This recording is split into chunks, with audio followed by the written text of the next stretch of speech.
The women's movement in South Australia began with the struggle for women's suffrage, that is, the right of women to vote. Campaigners such as Mary Lee and Elizabeth Webb Nichols, and groups such as the Women's Suffrage League, did not see gaining the right to vote as an end in itself, but rather as a necessary step in tackling the prevailing double standard that worked against the well-being of women and children, and indeed of society more generally. So what exactly were these double standards? In 19th century South Australia, white women were legally bound to their fathers until they married, and then to their husbands. Women had no rights over their own bodies. Prevailing ideas about marital rights meant that men had sexual access to their wives' bodies regardless of whether or not women consented. In fact, it was possible for a man to divorce his wife because she denied him conjugal rights, but it was not possible for a woman to divorce her husband because he forced her to have marital relations. At the same time, until 1885, the age of consent for girls was 12 years old, making them extremely vulnerable to exploitation.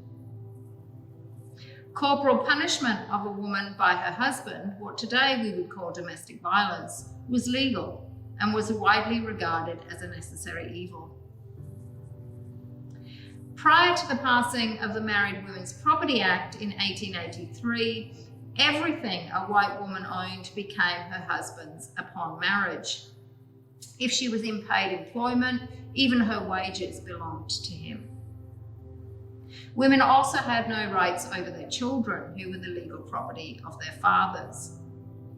It was not until the introduction of the Guardianship of Infants Act in 1940 that both parents had equal custody rights.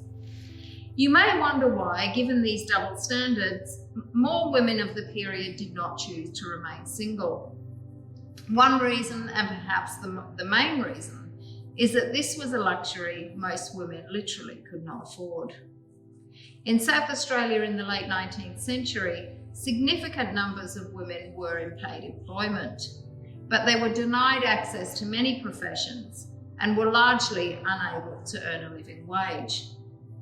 This was further entrenched by the Harvester Judgment of 1907, which, while securing a living wage for most, but not all men, justified wages that were much lower for women workers, since women workers were assumed not to be the heads of households, even though in many cases, of course, they were.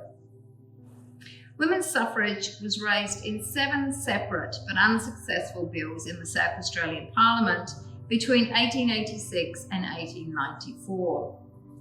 The hard-won right of women to vote and to stand for Parliament was finally signed into law by Queen Victoria on the 2nd of February 1895, and it was a right that was afforded to Aboriginal women and white women alike.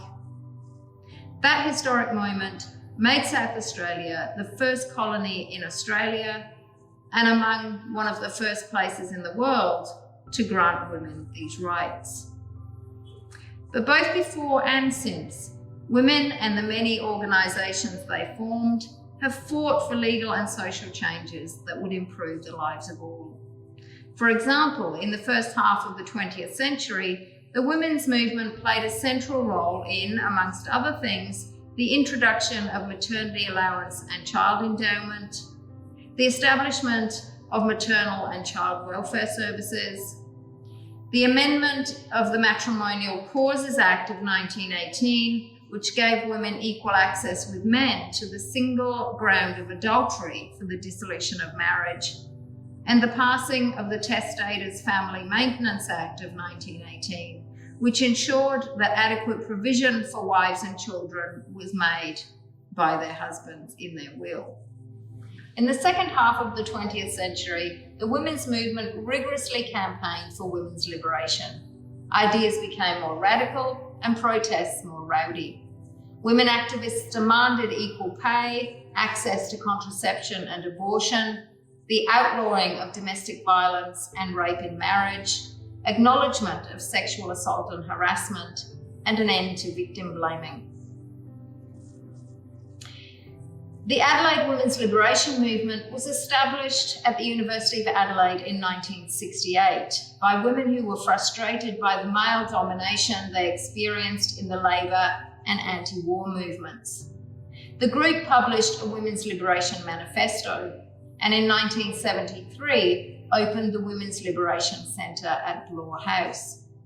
The group also played an active role in establishing women's health centres, the Adelaide Rape Crisis Centre, the Working Women's Centre, a Women's Studies Resource Centre, and Women's Studies programs at Adelaide and Flinders Universities. That same year, 1973, Australia's first Reclaim the Night marches took place. Hundreds of women marched to protest against male violence. More recently, the Me Too movement has campaigned against the sexual assault of women and has used social media to graphically demonstrate just how ubiquitous this crime continues to be.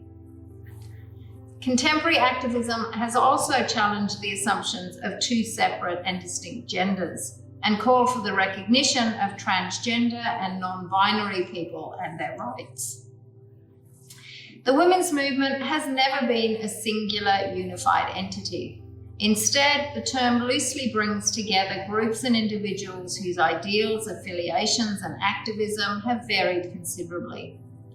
Women from different geographic locations, different historic moments, races, religions, classes, and so on, have held very different and sometimes conflicting views. But what unites them, at least at a fundamental level, is their focus on women. So many of the rights and freedoms we take for granted today were achieved by those involved in the women's movement. There is, of course, still much to be achieved, and the role of activists and of women's and feminist organisations is no less important today than it was in the early days of the colony.